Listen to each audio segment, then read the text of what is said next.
So is this your next projector? Hi guys, my name is Mike and this is Tech404. This is the Optoma HD143X, arguably the best sub £500 projector currently available in 2018 on Amazon. We're going to be checking this thing out, so come along with me and see if this is worth the investment.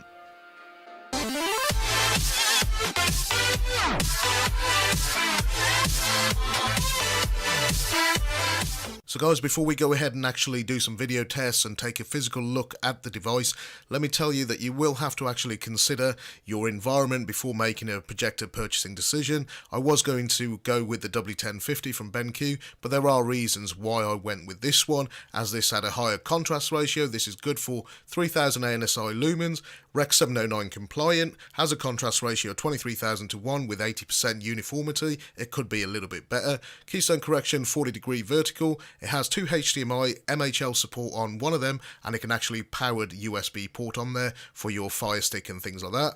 It's 10-watt speaker, one single 10-watt speaker, full 3D options, low latency gaming mode, and it utilizes their dynamic black technology, so white scenes look white and black scenes retain their crispy quality along with all the shading details.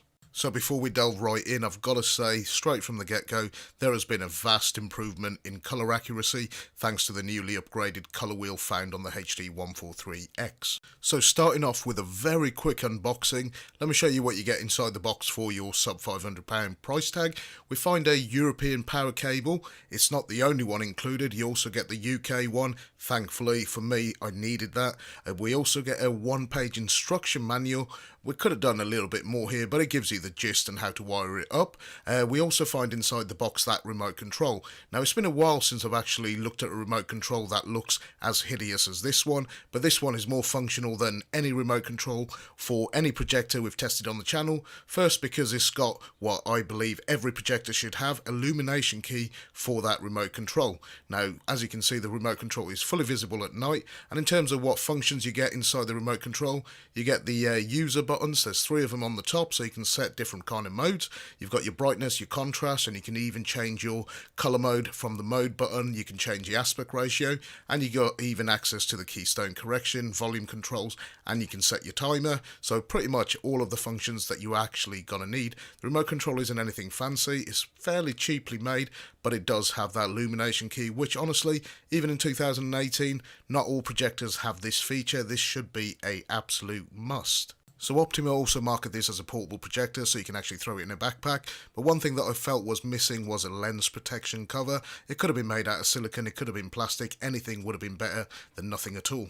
So starting off with the front of the projector, the whole projector is made out of an ABS plastic. Now if you look along this left hand side, there's a big opening, and on the right hand side you'll see a small little sensor. Be sure to peel off that little plastic thing, because when I first fired it up I was trying to figure out why the sensor on the remote control or the projector was so poor. It wasn't. The projector in terms of optics has a throw ratio of 1.47 to 1 to 1.62 to 1, and the projection distance is good for up to 9.8 meters. It has a 1.1 zoom, and the zoom type is manual. I like the actual build quality here. While it might be cheap plastic, it is as smooth as hell, so well done there. The story is pretty much the same when it comes to the zoom wheel. Just like the focus wheel, it's very smooth to operate. It's got a little rubber textured coating over it, but I have no trouble stopping at any of the grooves on that dial. Taking a look at the top of the projector, you can see a recess panel with some buttons. There is a total of 8 buttons and 3 LED indicator lights, and there is also a small sensor, so if you mount your projector on the ceiling upside down, you'll have no problems using the remote to operate your projector.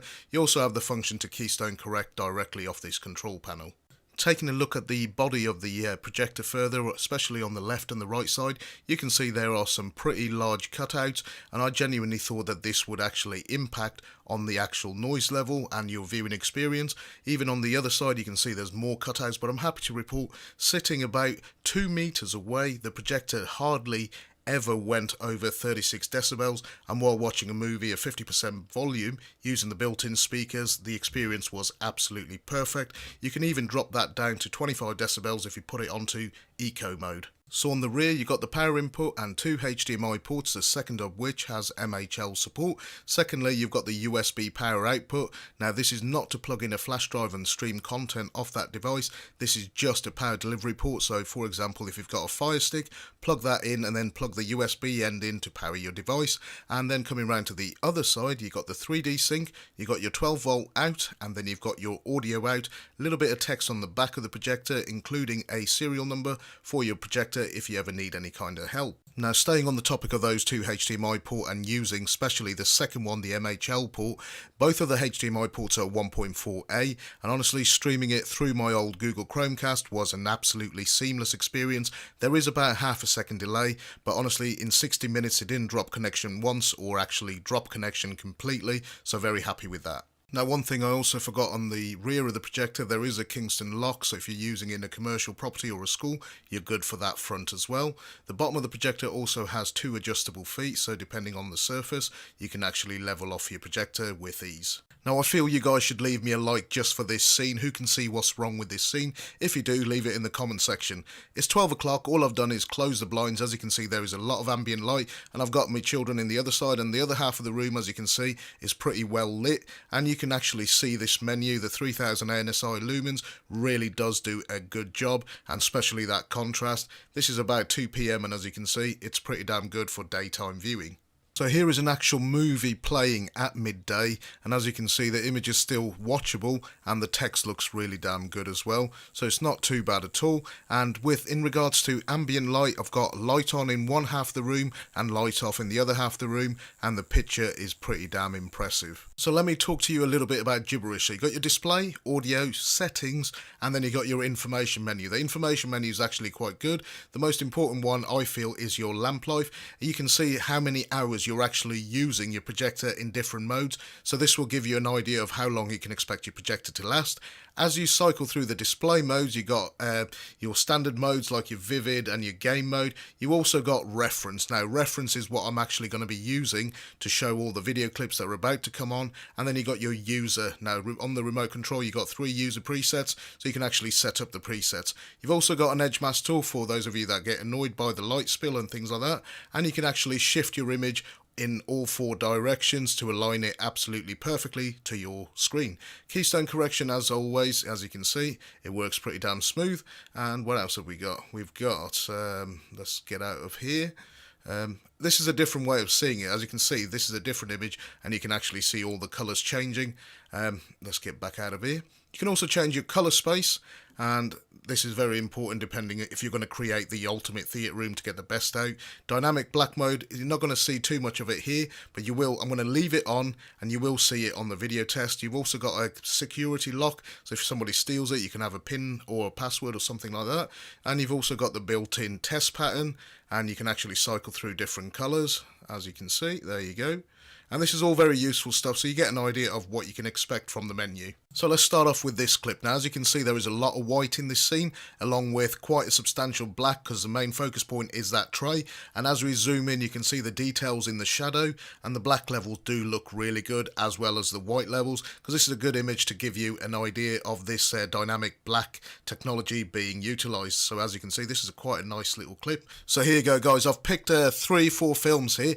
Now, you can actually see Guardians of the Galaxy, you'll see a little bit of Ghost in the Shell, and some few clips basically to show you the details in fast moving images, the difference between the black and the white, because this is a 3000 ANSI lumen projector, but it does have a 23,000:1 contrast ratio, and you can actually see that in this image. Now obviously you can change all of the color profiles to suit your preference and your environment, but honestly the black levels look really good, and honestly the image is quite uniform. I think it's about 80% uniformity with this projector, and here you can see the black level to the right, and then you saw his face over there. That looked pretty good. And colours, this was Guardians of the Galaxy, so it's a good test of a range of colours, because this is a pretty damn colourful film, and you get an idea how good this projector is, especially in a dark environment. And look at the detail in the facial expressions and everything. Really good. So there you have it, guys, the Optoma HD143X. Now, fun fact, this projector was actually released this year in January. So this is one of the most modern, up-to-date, sub £500 projectors you can actually pick up on Amazon right now. So hopefully you guys enjoyed the video. If you did, or if you've got any questions, feel free to leave them in the comment section. The Xiaomi laser projector competition is also still open, so feel free to enter. Details will be in the video description. My name is Mike and this is Tech404. Thank you for watching, and I'll catch you next time.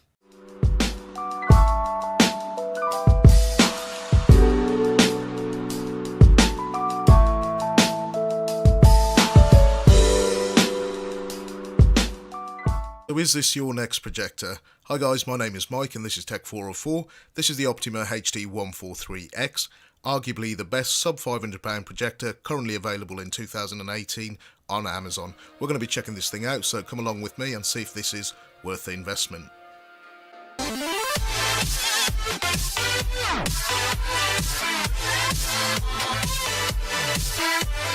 So guys, before we go ahead and actually do some video tests and take a physical look at the device, let me tell you that you will have to actually consider your environment before making a projector purchasing decision. I was going to go with the W1050 from BenQ, but there are reasons why I went with this one, as this had a higher contrast ratio. This is good for 3000 ANSI lumens, Rec 709 compliant, has a contrast ratio of 23,000 to 1 with 80% uniformity. It could be a little bit better. Keystone correction 40° vertical. It has two HDMI, MHL support on one of them, and it can actually powered USB port.